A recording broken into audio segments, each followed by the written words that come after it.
प्रिय विद्यार्थियों, आज हम छठी कक्षा की प्रश्नावली 11.4 सीखेंगे। कक्षा छठी की 11.4 बहुत ही आसान प्रश्नावली है। देखिए, इसकी जो भूमिका है वो बताने की आवश्यकता नहीं है, सवालों के साथ साथ मैं बता दूंगा जो भी बात बतानी है। पहला सम देखिए, इसका निम्नलिखित प्रश्नों के उत्तर दीजिए। पहले सवाल का ए पार्ट है और इसके ए पार्ट के भी आगे 5 पार्ट हैं। तो पहले सवाल का ए पार्ट और इसका पहला पार्ट, सरिता की वर्तमान आयु y वर्ष है। सरिता की वर्तमान वर्तमान का मतलब अब वर्तमान आयु कितनी है? y वर्ष है। ठीक है, अब देखिए आगे क्या कहा है। आज से 5 वर्ष बाद उसकी आयु क्या होगी? हम यहां पे लिखेंगे 5 वर्ष बाद सरिता की आयु। देखो, ये सवाल है तो बिल्कुल आसान। अब ये जो सवाल है आगे बड़ी कक्षाओं में आपको बहुत मदद करेंगे। आपका बेस यहां पे बीजगणित का बन रहा है। सरिता की वर्तमान आयु, भाई अब मान लिया, मैं एक छोटा सा एग्जांपल देता हूं। मैं अब 40 साल का हूं, तो 5 साल बाद कितने का हो जाऊंगा? 5 साल जुड़ जाएंगे, 40 में 40 प्लस 5 कितने? 45 साल का हो जाऊंगा। तो इसी प्रकार जो सरिता है वो सरिता अब है y वर्ष की। तो 5 वर्ष बाद, जब हमने बाद की उम्र बतानी हो तो हम जोड़ेंगे, और पहले की उम्र बताने हो तो हम क्या करेंगे? घटाएंगे। तो ये क्या हो जाएगा? y में हम क्या जोड़ देंगे? 5 जोड़ देंगे। ये क्या हो जाएगा? y जमा 5 वर्ष। इसका a का सेकंड पार्ट देखिए क्या है। 3 वर्ष पहले उसकी आयु क्या थी? वही सवाल आ गया। अगर पहले की बतानी हो तो क्या हो जाएगा? घट जाएगा। हम यहां पे लिखेंगे 3 वर्ष पहले। 3 वर्ष पहले सरिता की आयु, सरिता की आयु क्या हो जाएगी? भाई अब वो y साल की है और 3 साल पहले कितने की थी? तो 3 घट जाएंगे, 3 वर्ष की हो जाएगी। अब इसका थर्ड पार्ट देखियो क्या है। सरिता के दादाजी की आयु उसकी आयु की 6 गुनी है। बिल्कुल आसान है। और उसके दादाजी की आयु क्या है? दादाजी की आयु बतानी है। दादाजी की आयु, किसके दादाजी? सरिता जी के दादाजी। और ये क्या कह रहे हैं? भाई सरिता के दादा है जो उसकी आयु से 6 गुणे है। उसकी आयु कितनी है? y। तो क्या हो जाएगा? ये 6y वर्ष हो जाएगा। अब इसका फोर्थ पार्ट देखिए क्या है। उसकी दादी जी, दादी जी है जो दादाजी से 2 वर्ष छोटी है, तो दादी जी की आयु बताइए। अब देखिए, हमने यहां पे दादाजी की उम्र निकाल रखी है। दादाजी से 2 साल छोटी है दादी, तो बिल्कुल आसान है ये। दादी जी की आयु क्या हो जाएगी? 6y माइनस के 2। और यहां पे वर्ष लिखना मत भूलियो। तो ये समझ में आ गया होगा। आगे 5वां पार्ट देखो। सरिता के पिता की आयु, सरिता की आयु के 3 गुणे से 5 वर्ष अधिक है, तो उसके पिताजी की आयु बताइए। ये भी बिल्कुल आसान है। सरिता के पिताजी की आयु कितनी है?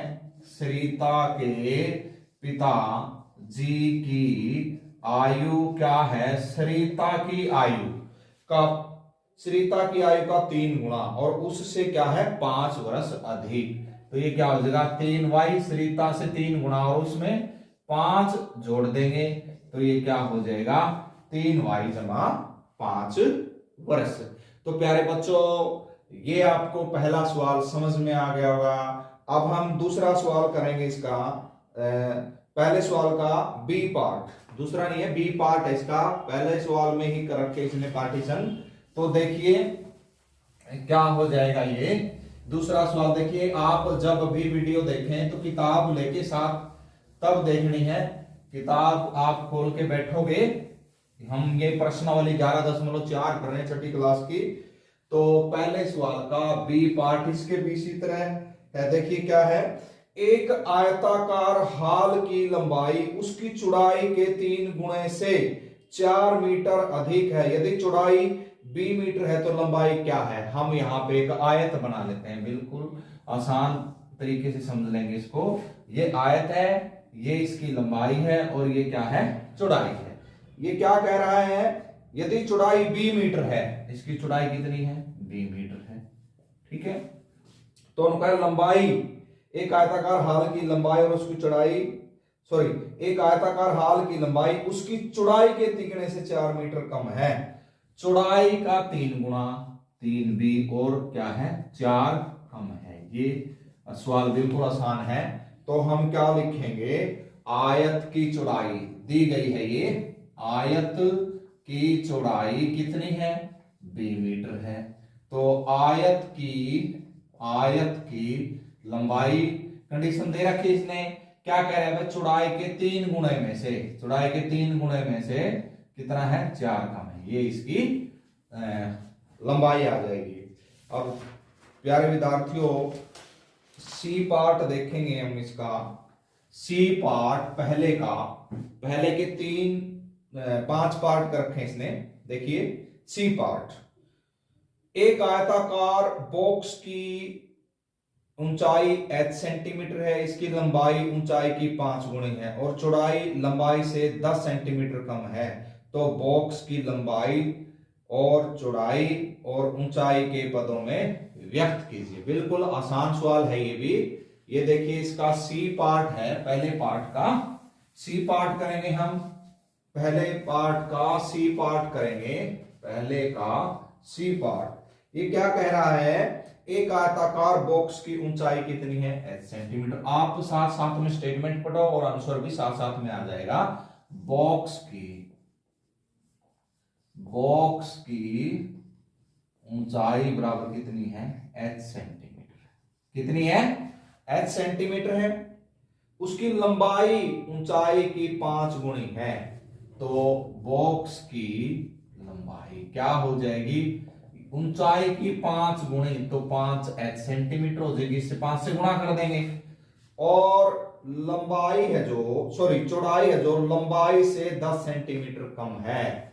बॉक्स की चौड़ाई है जो, वो क्या है? लंबाई से, तो लंबाई हमारी क्या होगी? 5h, इससे 10 सेंटीमीटर कम है, माइनस के 10 सेंटीमीटर। ये हमारा पहले सवाल का सी पार्ट हो गया। तो प्यारे विद्यार्थियों, अब आपने जो डी और ई पार्ट है वो खुद कोशिश करनी है। अगर समझ में ना आए तो मैं फिर दोबारा करवाऊंगा। आपने मेरे से फोन करके बताना है कि सर ये सवाल समझ में नहीं आया। अब सवाल नंबर 2 देखिए। सवाल नंबर 2 बिल्कुल आसान सवाल है। बीजगणित तो छठी कक्षा का बिल्कुल आसान है काम करने वाले बच्चे के लिए। तो सारी ही क्लासें आसान होती है। देखो सवाल नंबर 2 की स्टेटमेंट पढ़िए। क्या है? व्यंजकों के प्रयोग से बने निम्न कथनों को साधारण भाषा के कथनों में बदलना है। यहां पे स्टेटमेंट दी हुई है, हमने क्या करना है? उसको साधारण भाषा के कथनों में बदलना है। उदाहरण दे रखा है इन्होंने। एक क्या दे रखा है उदाहरण?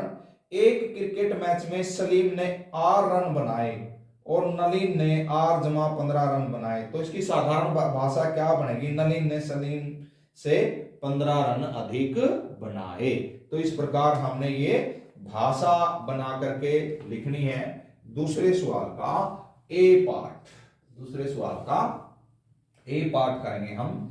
एक अभ्यास पुस्तिका का मूल्य P रुपए है, तो एक पुस्तक का मूल्य 3P रुपये है। बिल्कुल आसान। देखो एक अभ्यास पुस्तिका का मूल्य P रुपए और एक पुस्तक का मूल्य कितना? 3P। P को कितने से गुना हो रही है? 3 से गुना हो रही है। तो हम क्या लिखेंगे इसको? एक पुस्तक का मूल्य अभ्यास पुस्तक के मूल्य से क्या है? 3 गुना है। एक पुस्तक का मूल्य अभ्यास पुस्तिका का क्या है? 3 गुना है। 3 गुना है। बिल्कुल आसान सा है। और इसका बी पार्ट देखिए क्या है? टोनी ने मेज पर क्यों कंचे रखे? उसके पास डिब्बे में 8 क्यों कंचे हैं? बिल्कुल आसान है। टोनी के जो डब्बे में रखे कंचे हैं ना, वो कितने हैं? क्यों है। उसके पास डिब्बे में कितने हैं? 8 क्यों है। बिल्कुल आसान है। हम क्या लिखेंगे? टोनी के डिब्बे में, मेज पर रखे कंचों से कितने? 8 गुना कंचे हैं। यहां पे हम लिखेंगे टोनी के डिब्बे में मेज पर रखे कंचों का क्या है? 8 गुना है। क्या है? 8 गुना है। तो इस प्रकार आपने हिंदी बना करके लिखनी है सवाल नंबर 2 की। और सवाल नंबर 3 देखिए, मन्नू की तो प्रिय विद्यार्थियों में ये बीच में बताना भूल गया था, अभी छोड़ दिया था मैंने। दूसरे सवाल का सी पार्ट, डी पार्ट, ई पार्ट आपने खुद करना है। और ये तीसरा देखिए, मुन्नू की आयु x वर्ष दी हुई है। क्या आप अनुमान लगा सकते हैं कि x माइनस 2 क्या दर्शाएगा? ये दे रखा है x माइनस 2 क्या दर्शाएगा। इसने क्या लिख रखा है? मुन्नू की जो आयु है वो x वर्ष दी हुई है। तो ये क्या है? ये 2 वर्ष पहले, क्योंकि x में से क्या माइनस हो रहा है? 2 माइनस हो रहा है। तो ये क्या दिखाता है? ये मुन्नू की 2 वर्ष पहले की आयु दिखा रहा है। तो ये सवाल भी है, जो तीसरा सवाल भी, तीसरे के 3 पार्ट है, ए, बी और सी। तो आपने ये खुद करने हैं और ये प्रश्नावली वीडियो देख करके आपने पूरी कर लेनी है। अगर फिर भी समझ में ना आए तो आपने फिर मेरे से पूछना है। तो किसी बच्चे का मेरे पास फोन नहीं आता, तो मैं समझता हूँ सभी बच्चों को ये समझ में आ रहे हैं। तो प्रिय विद्यार्थियों, इन वीडियो को देख देख करके आपने अपने समय की बचत करनी है। जो कोरोना काल में आपका इतना समय खराब हुआ है, तो इन वीडियो को देख करके आप अपने समय का सदुपयोग जरूर करेंगे।